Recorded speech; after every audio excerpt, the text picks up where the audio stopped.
Hello बच्चों, चलिए प्रश्न को देखते हैं। प्रश्न है, उस विद्युत रासायनिक सेल को चित्रित कीजिए जिसमें अभिक्रिया Zn ठोस plus 2Ag plus aqueous gives Zn2 plus aqueous plus 2Ag ठोस संपन्न होती है। सेल तथा कैथोड सेल का कैथोड एवं एनोड चिन्हित कीजिए। तो चलिए बच्चों इस प्रश्न की मुख्य अवधारणा की बात करें। मुख्य अवधारणा, तो बच्चों मुख्य अवधारणा में बात करें कि विद्युत रासायनिक सेल क्या होता है बच्चों। तो विद्युत रासायनिक सेल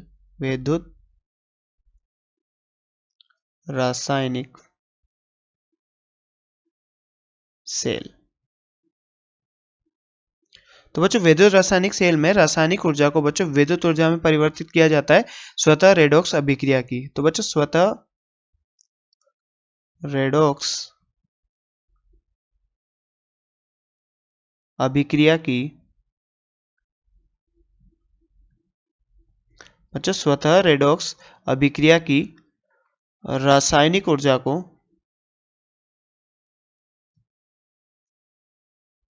किसमें परिवर्तित किया जाता है बच्चों? विद्युत ऊर्जा में। विद्युत ऊर्जा में परिवर्तित किया जाता है। अब बच्चों ये परिवर्तन क्यों होता है? क्योंकि एनोड वो कैथोड का, मतलब बच्चों दोनों इलेक्ट्रोडों का अपना अपना अपचयन विभव होता है और इस अपचयन विभव में अंतर होने के कारण एक ऑक्सीकृत होता है और दूसरा अपचयित होता है। तो अपचयन विभव में या इलेक्ट्रोड विभव में अंतर होने के कारण बच्चों ऐसा होता है। होने के कारण ऐसा होता है। तो बच्चों हमें यहाँ पर रासायनिक समीकरण क्या दी गई है? जिंक बच्चों ठोस अवस्था में और बच्चों यहाँ पर 2Ag प्लस जलीय माध्यम एक्वस गिव्स बच्चों यहाँ पर Zn2 प्लस जलीय माध्यम में एक्वस प्लस 2Ag ठोस सॉलिड। तो बच्चों यहाँ पर ये रासायनिक समीकरण दी गई है। तो बच्चों हम यहाँ पर देख सकते हैं कि जिंक, सबसे पहले हम इनकी ऑक्सीकरण संख्या की बात करें तो बच्चों जिंक यहाँ पर शून्य ऑक्सीकरण अवस्था दर्शा रहा है। यहाँ पर Ag प्लस आयन बच्चों +1, यहाँ पर Zn +2 में और यहाँ पर Ag 0 में। तो बच्चों हम यहाँ पर देख सकते हैं कि जिंक 0 से +2 ऑक्सीकरण अवस्था में जा रहा है। तो बच्चों यहाँ पर क्या हो रहा है? इसका ऑक्सीकरण हो रहा है। ऑक्सीकरण। अब बच्चों यहाँ पर इसका ऑक्सीकरण हो रहा है तो ये किसकी भांति कार्य करेगा? अपचायक की भांति। और बच्चों यहाँ पर Ag प्लस का क्या हो रहा है बच्चों? +1 से 0 में जा रहा है तो यहाँ पर इसका अपचयन हो रहा है। अब इसका अपचयन हो रहा है तो बच्चों ये किसकी भांति कार्य करेगा? ऑक्सीकारक की भांति। ऑक्सीकारक। अब बच्चों यहाँ पर हम बात करें विद्युत रासायनिक सेल को चित्रित करना है बच्चों इस अभिक्रिया के लिए हमें। तो विद्युत रासायनिक सेल में बच्चों हम एनोड और कैथोड की बात करें तो बच्चों इलेक्ट्रोकेमिकल सीरीज, जिसे विद्युत रासायनिक श्रेणी भी बोलते हैं, विद्युत रासायनिक श्रेणी। तो बच्चों विद्युत रासायनिक श्रेणी में जिसके अपचयन विभव का मान बच्चों, अपचयन विभव का मान क्या होगा बच्चों? कम होगा।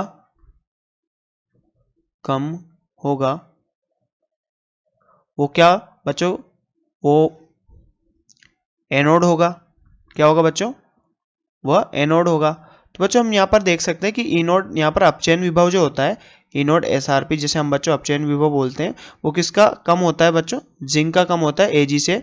जिंक का बच्चों ऋणात्मक होता है, नेगेटिव में होता है, और बच्चों यहाँ पर Ag का धनात्मक होता है, पॉजिटिव। तो बच्चों यहाँ पर हम कह सकते हैं जिंक क्या होगा? एनोड होगा और सिल्वर क्या होगा बच्चों? कैथोड। बच्चों हम इसे दूसरी तरीके से भी देख सकते हैं, क्योंकि एनोड पर हमेशा ऑक्सीकरण होता है। तो बच्चों ऑक्सीकरण किस पर? एनोड पर होता है। तो ऑक्सीकरण यहाँ पर किसका हो रहा है बच्चों? जिंक का। तो ये जिंक क्या होगा? एनोड। और बच्चों अपचयन का होता है कैथोड पर होता है। तो यहाँ पर अपचयन किसका हो रहा है? Ag का। तो बच्चों यहाँ पर Ag का क्या होगा? कैथोड होगा। अब बच्चों हम बात करें यहाँ पर इसके चित्रीय निरूपण की। तो बच्चों ये विद्युत रासायनिक सेल है। यहाँ पर बच्चों हमने एनोड क्या थी? एनोड हमारी जिंक थी और बच्चों कैथोड क्या थी? हमारी सिल्वर। तो ये बच्चों क्या है? कैथोड। और इधर क्या है बच्चों? ये एनोड। बच्चों एनोड पर सदैव ऑक्सीकरण होता है। तो यहाँ पर जिंक ऑक्सीकृत होकर बच्चों विलयन में Zn+2 आयन देगा और यहाँ पर बच्चों 2 इलेक्ट्रॉन।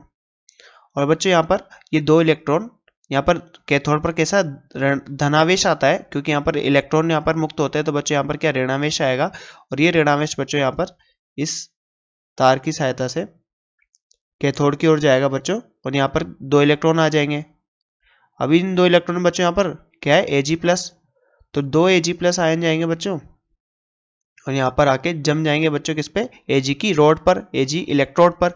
तो बच्चों यहाँ पर AgSO4 का हमने विलयन लिया है, Ag2SO4, बच्चों यहाँ पर ZnSO4, ये बच्चों यहाँ पर ZnSO4 का विलयन है, यहाँ Ag2SO4 का Ag2SO4 का विलयन है। और बच्चों ये क्या है, लवण सेतु, लवण सेतु।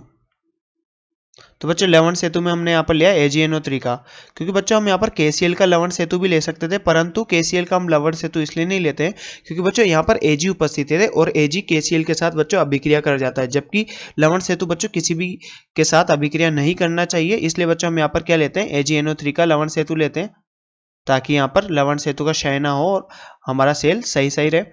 तो बच्चों यहाँ पर एनोड क्या लिया हमने, जिंक, और कैथोड क्या लिया बच्चों, सिल्वर। अब बच्चों यहाँ पर एनोड पर क्या होता है, एनोड पर ऑक्सीकरण होता है, तो बच्चों जिंक हमने कहा कि यहाँ पर विलयन में आता है, तो विलयन में बच्चों धनावेश में वृद्धि होती है, और धनावेश में वृद्धि होने के कारण बच्चों यहाँ पर जिंक जैसे यहाँ पर विलयन में जाता है तो बच्चों इलेक्ट्रोड पर ऋणावेश आता है, इसी कारण बच्चों एनोड क्या होता है, ऋणावेशित होता है। अब बच्चों यहाँ पर Ag+ आयन बच्चों कैथोड पर आ रहा है, तो बच्चों इसी कारण से यहाँ पर कैथोड पर कैसा आवेश होता है, धनावेश होता है।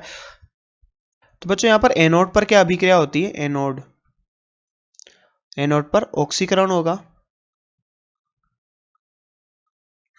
और ऑक्सीकरण होगा बच्चों क्या, जिंक किस में जाएगा, जिंक 2+ 2 इलेक्ट्रॉन, जबकि बच्चे कैथोड पर क्या होगा,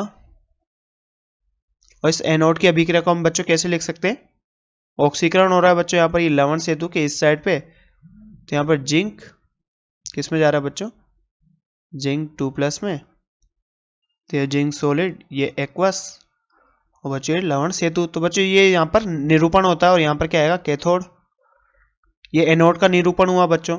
अब बात करें कैथोड की, तो कैथोड, कैथोड पर क्या होता है बच्चों, अपचयन होता है, और अपचयन में बच्चों क्या होगा, 2Ag+ 2 इलेक्ट्रॉन, बच्चों यहाँ से जो इलेक्ट्रॉन निकले वो कौन लेगा, Ag, तो यहाँ पर 2Ag बनाएगा। और इसका निरूपण कैसे होगा बच्चों, यहाँ पर क्या होगा, एनोड, ये लवण सेतु, और यहाँ पर कैथोड का निरूपण क्या होगा बच्चों, ये Ag 2Ag+ किसमें बच्चों, एक्वस जलीय माध्यम में, और यहाँ पर Ag सॉलिड यानी ठोस अवस्था में इलेक्ट्रोड। तो बच्चों यहाँ पर ये एनोड व कैथोड का हमने निरूपण किया। तो बच्चों जैसा कि प्रश्न में पूछा गया था हमसे कि विद्युत रासायनिक सेल को चित्रित कीजिए, तो बच्चों हमने आप यहाँ पर इस समीकरण का विद्युत रासायनिक सेल यहाँ पर चित्रित किया। फिर बच्चों हमसे पूछा गया था सेल का कैथोड और एनोड भी चिन्हित कीजिए। तो बच्चों यहाँ पर देखा हमने कि एनोड क्या होता है, जिंक का, कैथोड, और कैथोड क्या होता है बच्चों, सिल्वर का, और इन्हें चिन्हित किया। साथ में बच्चों यहाँ पर एनोड और कैथोड की हमने ऑक्सीकरण और अपचयन अभिक्रियाओं को भी लिखा। तो बच्चों आशा करते हैं आपको प्रश्न समझ में आया होगा। धन्यवाद।